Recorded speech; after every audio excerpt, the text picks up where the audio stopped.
bes te doen om vinnig te gaan. So verlede week het ek gedeel rondom die krag van aanbidding en ek het so baie gesê, om dit baie kort op te som het ek die volgende gesê, en ek wil begin met die evangelistiese stelling, die bold, brawe stelling. Evangeliste kom en maak bold, brawe stellings, en dan, as mens so bietjie gaan fynkom, dan is mens soos hier's bietjie loopholes in hierdie stelling. So ek gaan begin met die bold, brawe stelling, en voordat julle die loopholes nou dadelik hier in my gesig gooi, gaan ek dit vir julle fynkom. So moenie worry nie. Verlede week was daar so 'n religious queue, as ek dit so kan noem, wat ek voel skielik opgespring het, toe ek sekere ietsie gesê het, en ek gaan nou weer daaraan raak. Maar ek het, om op te som, ervaar ek hierdie wat ek laasweek gedeel, dat sonder radikale aanbidding gaan ons nie die wêreld verander nie. Okay, daar's baie loopholes in hierdie stelling. Baie loopholes. Want aanbidding gaan nie die wêreld verander nie. Dis God wat die wêreld gaan verander. Dis Christus deur ons wat die wêreld gaan verander. Dit is die goeie nuus wat Jesus vir ons gevra het om te verkondig, wat die wêreld gaan verander. Dis disippelskap wat die wêreld gaan verander. Maar terug na my brawe evangelistiese stelling. Wanneer ek en jy nie in aanbidding voor ons koning kom nie, sal ons nooit die ander goed braaf doen nie. Voordat ons nie in 'n posisie van bold, radikale worship intree nie, sal ons nooit bold en radikaal wees om te evangeliseer of disippelskap te bring nie. So in kort opgesom, kyk ek na geestelike reëse in die Ou Testament verlede week, en ek kom agter dat hierdie manne het almal 'n radikale ja vir die Here gegee. Vandag vra jy dalk die vraag, hoekom aanbid ons? En ek kan vir jou die kort Christelike antwoord gee, want die Here vra ons moet.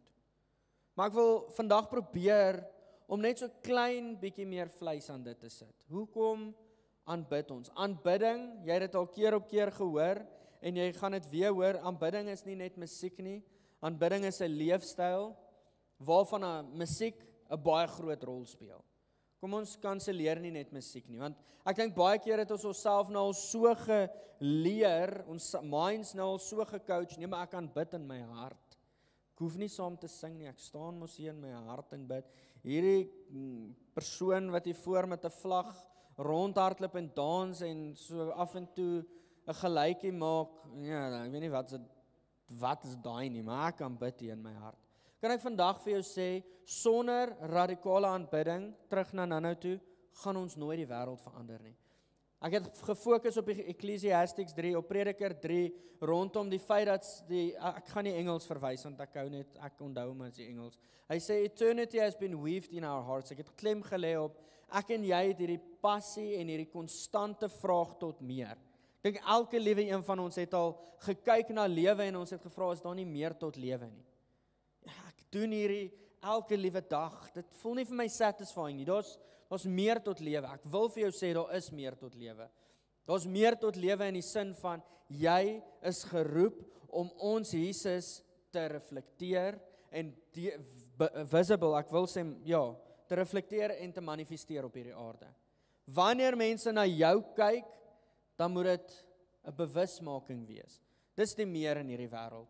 Jesus kom, ek praat nou baie uit my hart uit, want ek probeer 'n hele preek van 8 bladsye kort opsom. Jesus kom en hy gaan na die put toe in Johannes 4, sien ons hy ontmoet 'n vrou, 'n Samaritaanse vrou. Hy ontmoet 'n vrou wat die Jode mag nie eintlik met hulle praat nie. So hier's punt nommer 1, obstakel nommer 1. Jesus mag nie eintlik met haar praat nie. Tweedens wat ons bewus is van in die storie is dat Jesus maak bekend dat hulle is, of die groep maak bekend dat hulle is honger. Ons honger. En ons Suid-Afrikaners kan ons lekker eet. Ons almal weet as ons honger is. En hulle is honger. En die groep gaan toe in die dorp en om kos te kry en Jesus gaan na die put toe. En die hele storie speel uit. Die storie is as volg: daar kom 'n vrou na die put toe om water te skep vir die huishoudelike goed, om water terug te vat huis toe, en hy vra vir haar, kan ek water kry? En hierdie hele storie speel af waar hy uiteindelik vir haar sê, as jy van my drink, sal jy nooit weer dors word nie. En dan gaan die storie van daar af aan en hy sê, daar's nou 'n tyd wat besig is om te kom, waar ware aanbidders gaan opstaan. Hulle wat in gees en in waarheid gaan aanbid. En ek dink daar's soveel interpretasies rondom hierdie skrif. Ek dink vir my die belangrikste van hierdie skrif is ons besef dat aanbidding is nie meer 'n plek of 'n setting van emosionele, okay, ek moet so voel, great, hier is ons nou op die worship trein nie.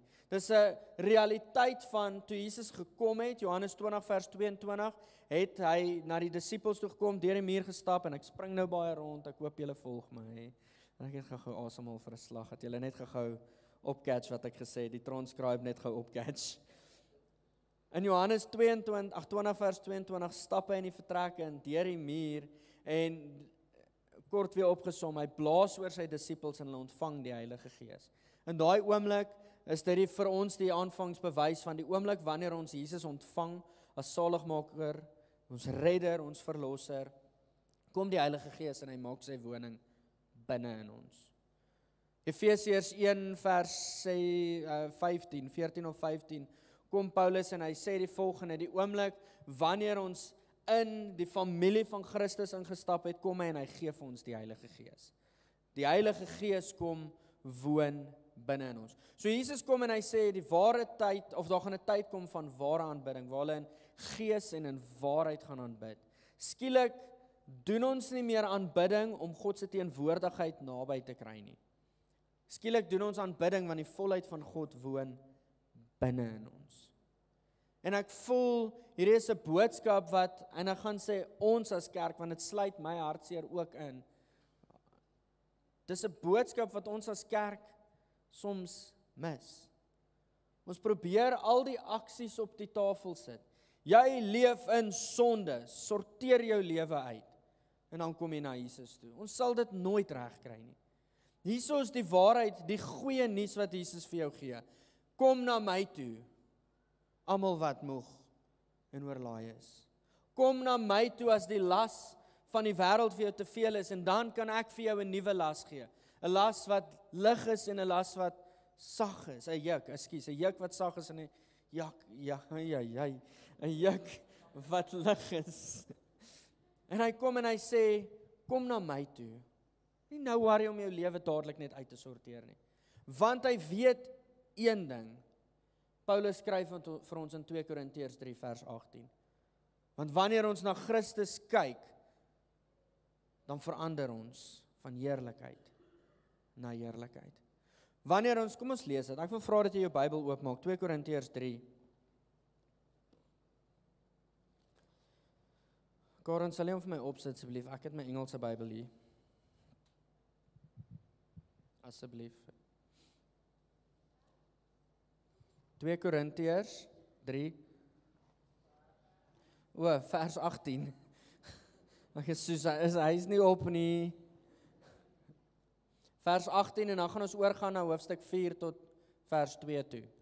Okay, en terwyl ons almal met onbedekte gesigte soos in 'n spieël die heerlikheid van die Here aanskou, word ons van gedaante verander na dieselfde beeld, van heerlikheid tot heerlikheid, as deur die Here wat die Gees is. Volgende een asseblief, hoofstuk 4 vers 1.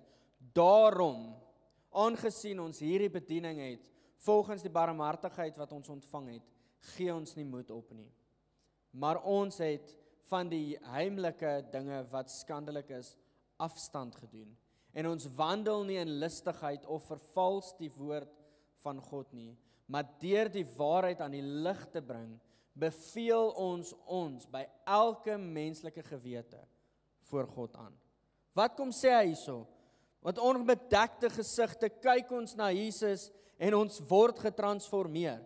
As jy na die woord van God toe draai, die woord van God begin lees, het jou menswees nie 'n keuse nie. Dit moet verander. Dit moet getransformeer word. En dit is soveel makliker wanneer ons instem en sê, Here, ons kyk na hierdie woord, ons vra Heilige Gees dat U hierdie lewendig sal maak in ons harte.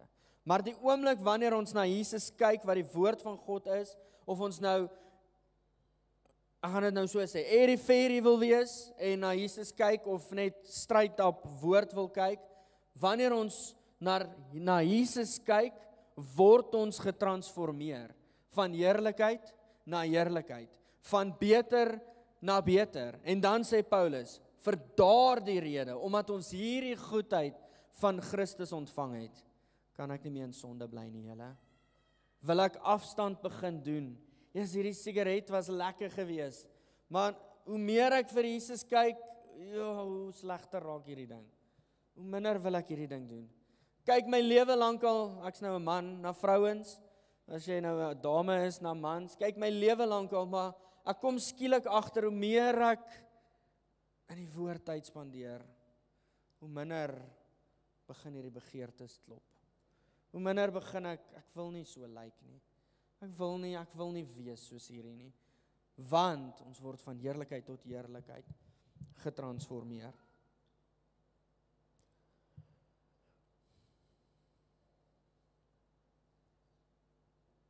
So as ek kyk na die model van lofprysing en aanbidding, ek het nou beplan om daai te deel somewhere in my preek, maar nou weet ek nie waar sy in my preek nie. So ek gaan nou maar net 'n punt gryp hierso, dat ek kan verder beweeg.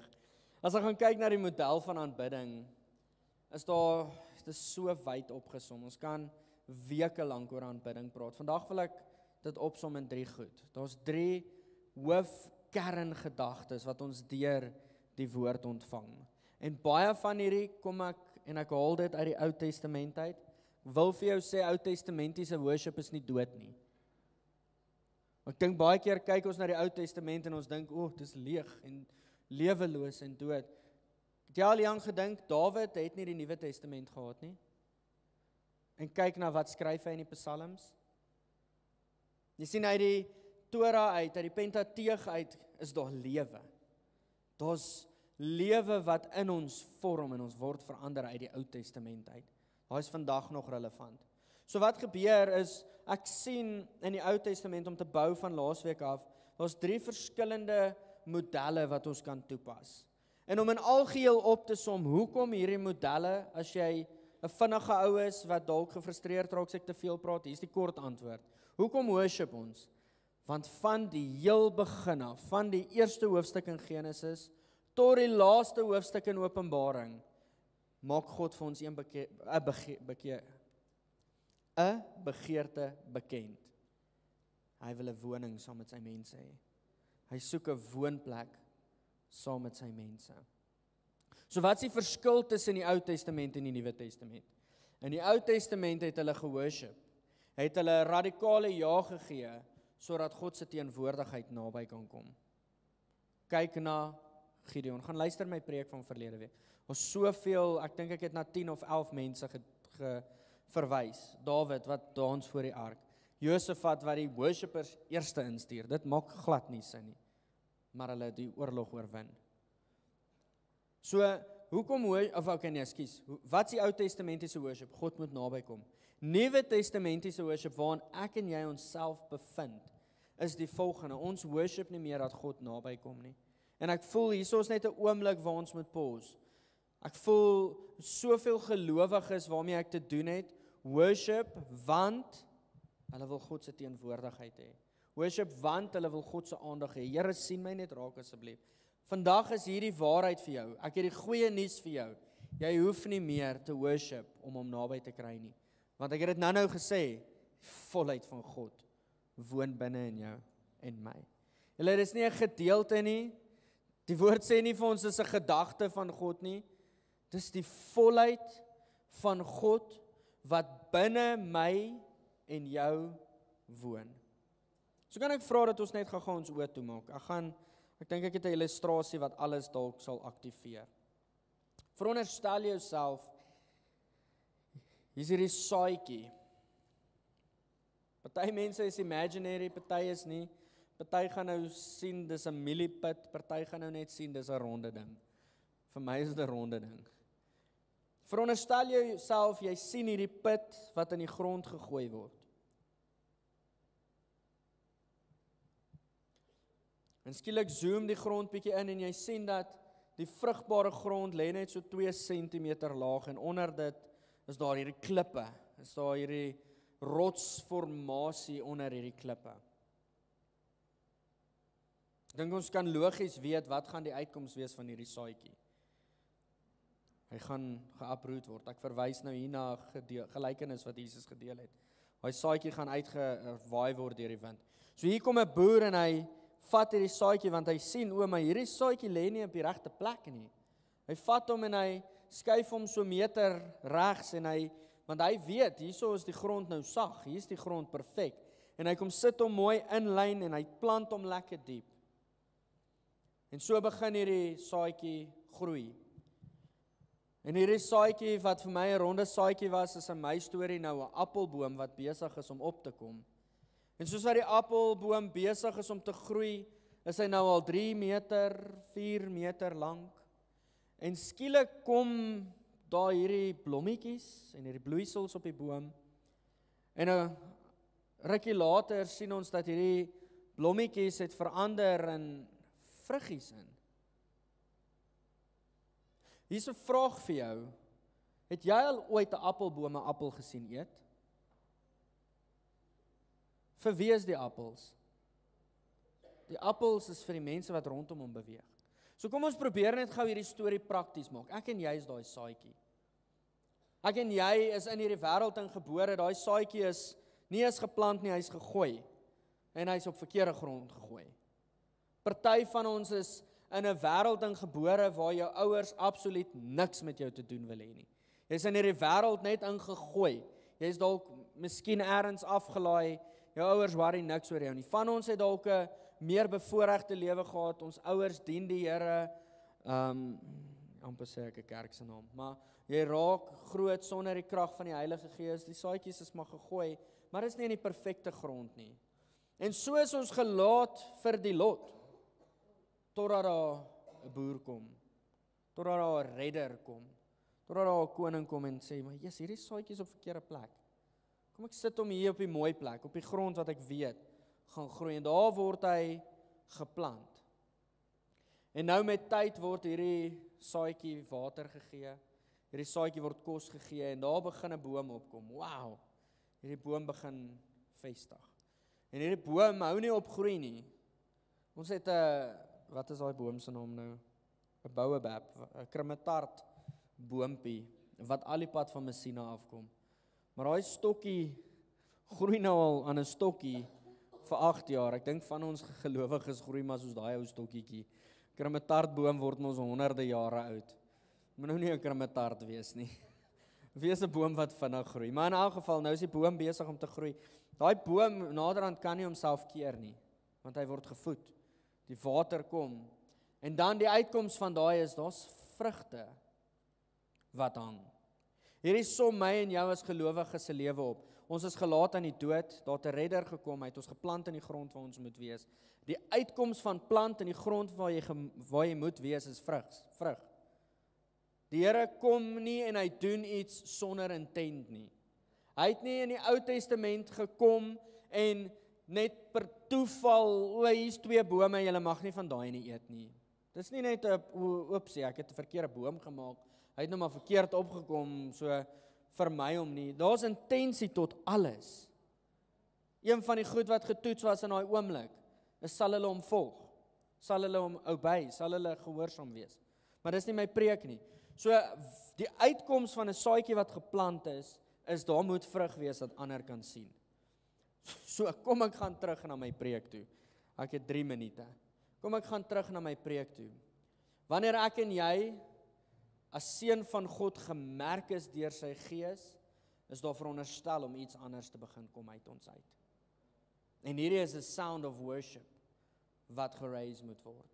Jy sien die appelboom, die vrug van die appel met die saad in verteenwoordig die saad wat gesaai was. Jy het nie 'n mieliepit geplant en nou per ongeluk appels gekry nie. Jy sien ons word geplant en hierdie is my en jou oorsprong. Is gemaak in die beeld van God. So wat is ons appels veronderstel om vir die wêreld te gee? Die beeld van God. So vandag, om baie lank baie kort op te som, wat ek met jou wil deel rondom radikale worship, is die volgende. Worship is nie net 'n innerlike aksie nie. As worship net 'n innerlike aksie was, het ek 'n vraag. hoekom het Jesus gekom as 'n uiterlike aksie? Hoekom het hy vlees geword? Hoekom het hy nie dan net gees gebly nie? Hy het vlees geword. Sien, worship vir my en jou kan nie net in ons hart bly nie. It's a, ek wil nou sê indoor reflection, anyway, dis 'n soos 'n binne in jou affection, wow, hierdie koning is so goed. Dit kan nie net daar bly nie, anders is dit nie ware aanbidding nie. Dit moet draai in 'n expression in. So hoekom doen ek en jy, hoekom moet ek en jy anders wees? Ek wil soos Werner, jy het nie 'n keuse nie. Werner Strydom, ek wil hom volgende jaar kry. Yes, julle gaan hom geniet. Amazing evangelis. Jy het nie 'n keuse.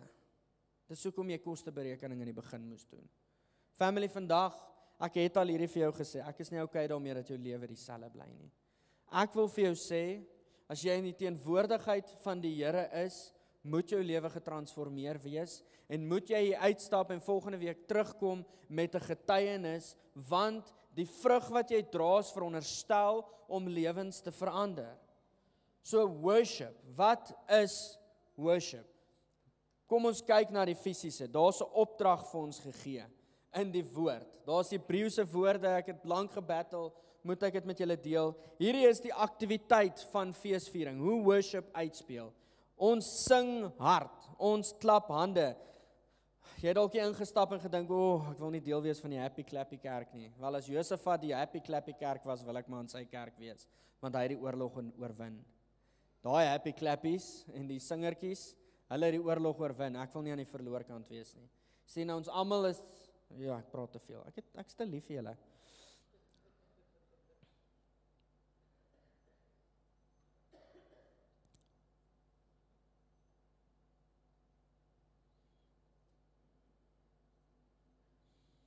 Julle, dis net te lekker as die Heilige Gees kom. Hy stretch ons, want ek het so baie wat ek nou voel ek met julle wil deel, maar ek voel ek moet stop. Kom ek stop by Lukas 7, vers 36. Lukas 7 vers 36 gebeur daar, is daar hierdie uitspeel van 'n event. En die event is as volg: Jesus gaan eet saam met die Fariseërs. Jesus gaan eet saam met die slim mense en die wat die regte taal praat, die regte klere dra en hulle ryk ook reg. Gaan eet saam met hulle en ek kan net imagine hierdie vurige debat wat daar so was, want ek kan nie dink dat Jesus stil gebly het nie. Hierdie is nie 'n geveg nie, maar hierdie gesprek is aan die broei. En daar kom 'n vrou in die vertrek in, 'n vrou wat, glo my net wanneer ek vir jou sê, nie in die vertrek hoort nie. Sy mag nie daar binne wees nie. En eerste ding wat sy doen in hierdie vertrek, is sy hardloop na Jesus se voete toe, en sy begin sy voete salf en was, met hierdie kosbare olie wat sy het. En die skrifgeleerdes reageer, hulle toets eintlik Jesus, hulle soos, as hierdie man nou werklik 'n profeet was, sou hy geweet het, hierdie gultjie wat sy voete was, probleme. Dis mos ons as gelowiges, as ons weet iemand sê vir ons, hierdie ou het 'n demoon, moenie naby hom kom nie. Hoekom is ons bang? Sit die volheid van God binne in ons. Daai goggeltjie gaan nie skielik oorklim in jou nie. Hy kan, dis hoekom jy moet gaan, met die krag van God. Hierdie vrou kom, en hulle soos, hierdie gultjie, as hy net geweet het. En sy draai om, en hy acknowledge, en hy vra vir die Fariseer, hy vra vir hom, veronderstel jouself gou. Hierso was 2 mense gewees. Die een, kom ons sê dit in Suid-Afrikaanse gelde, die een skuld R500. Hy het skuld, om skuld te hê beteken jy's 'n slaaf. So hierdie ou skuld R500. Maar hier om die draai is 'n ou wat R50.000 skuld. En albei se skuld word afgeskryf. En hy vra vir die Fariseer, wie dink jy hierso het hy die meeste lief gehad? En die Fariseer antwoord en hy sê, sekerlik maar die een wat die meer skuld gehad het. En Jesus sê vir hom, presies, hierdie vrou weet presies waarvan sy vergewe is.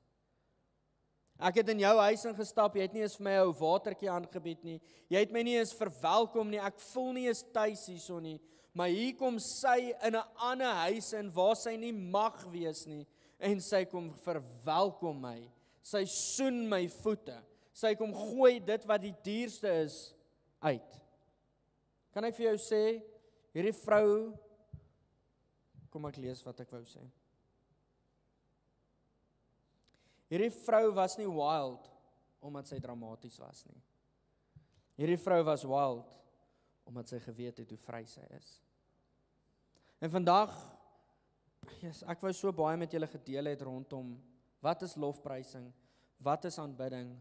Vandag wil ek vir jou sê, terug na die begin toe, radikale worship, gaan maak dat ons hierdie wêreld verander.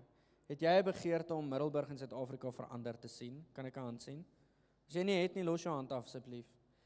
Ek het 'n begeerte om te sien dat hierdie nasie aan God behoort.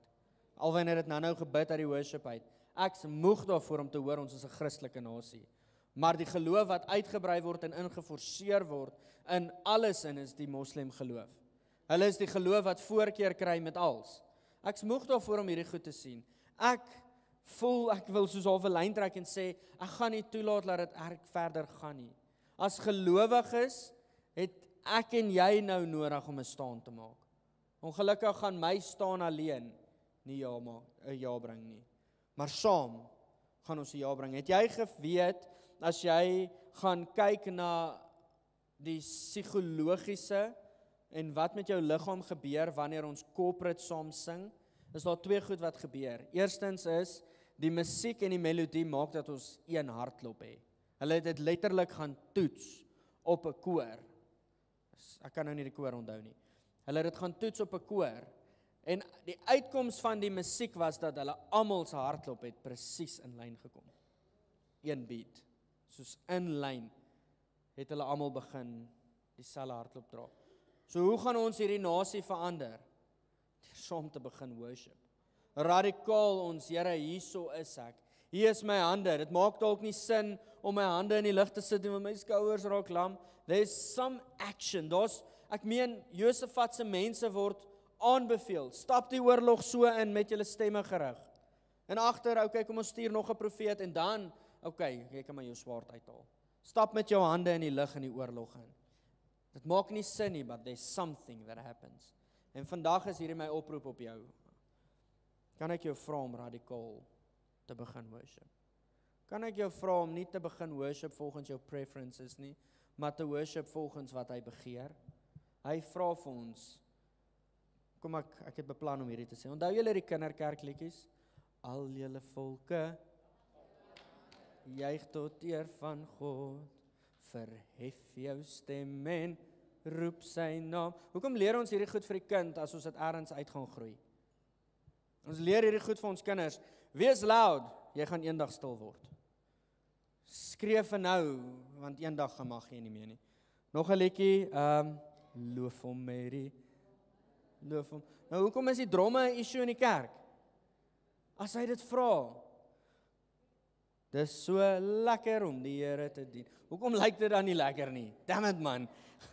En dan nog 'n liedjie Jan de Wet. Dit borrel in my. Borrel dit werklik in jou? Want as dit doen, is daar 'n uitspeel, julle. Hier is my vraag vir ons as kerk. Nee, nie vir ons as kerk nie, vir jou as gelowige. Kan ek jou vra om 'n staan te maak en te begin lewe volgens wat hy begeer? Kan ek vra, as hierdie met jou hart resoneer om saam te staan, wil jou nie forceer vandag om te staan nie, maar net saam te staan en sê, Here, ek wil nie net met iets op die tafel sit wat nie krag dra nie.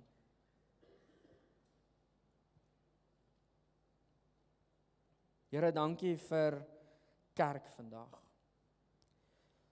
Here, ons het nie die droom of die begeerte om 'n production te lewer, om kerk te hou en net, al was ek nou gejaag en gedruk vir tyd, net deur die uur of 2 ure te kom en dit af te tik, want ek is honger, ek wil by die huis kom nie. Ons wil begin lewe volgens dit wat U vir ons vra, Here. Here, ek hou so van wat Smith Wigglesworth sê. Hy sê, if the Holy Spirit is not moving, I will move him. Hierdie is nie 'n oomblik van arrogansie en 'n ek is in beheer van die Heilige Gees nie. Wat hy hierso sê is ek sal myself so in lyn stel dat want die woord sê vir ons dis onmoontlik sonder geloof kan ons God nie behaag nie. Hy sê in eenvoud ek sal my lewe in so 'n manier posisioneer dat dit natuurlik uitsproei dat God behaag sal word. Leonard Ravenhill, the world is not waiting for a new definition of Christianity, but the demonstration of Christianity. A.W. Tozer, Christians don't tell lies, they go to church and sing them. Lord, I ask that you would break that lie in the name of Jesus. Bid dat hierdie 'n kerk sal wees wat sal worship in gees en waarheid. John Wesley, give me 100 men who fear nothing but sin and desires nothing but God, and I care not whether they be clergymen or laymen, they alone will shake the gates of hell. Hudson Taylor, unless there is an element of risk in our exploits for God, there is no need for faith. Last een, William Wilberforce, hier is waarmee ek my gebed wil afsluit. You may choose to look the other way, but you can never again say, you didn't know. Lord, I ask that we would not be silent. Ons kyk na Noag, die crowds het gedink hy's belaglik. Hy het net gesê, Here, hier's ek, jy het met my gepraat, ek gaan doen wat jy vir my vra. Ons kyk na Abraham, toe hy vir hom vra, kan hy sy kind kry, het hy gereageer en gesê, ek sal gaan worship op die berg. Anders sou dalk vir hom sê, jy is, as ons die Engelse man kan sê, you're a fool. Hy sê, I'll look like a fool. David kom voor die ark, hy het so diep begeerte, dat die teenwoordigheid van God weer in sy huis is, dat hy sê, ek sal belaglik lyk.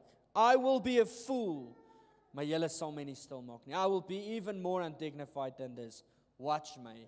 My moves gaan groter word, my stem gaan harder word.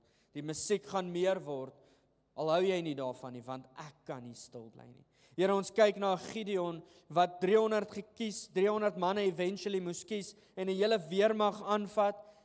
Die eerste ding toe hy vir hom sê, maar hy's a mighty man of valor, val hy op sy gesig neer, en hy soos, o Here, ek sien dit nie, maar U sien dit, en daarom sal ek opstaan, en vandag verklaar, dat hierdie weermag wat voor ons staan, the waves of Islam noises, the prayers of Islam that echoes into this town, the singing of the Islam prayers that is echoing into this town, we will stop it. We will declare in the name of Jesus that het einde sal kry, want ons as gelowiges staan op en sê, hulle is U kinders, hulle moet inkom huis toe. Lord, I ask in the name, this is bold prayers, but U is in die boldness, U lewe nie in die gemak nie. I ask that the mosques they are busy planning, and the mosques that stand already, I ask that it would be turned into churches in the name of Jesus.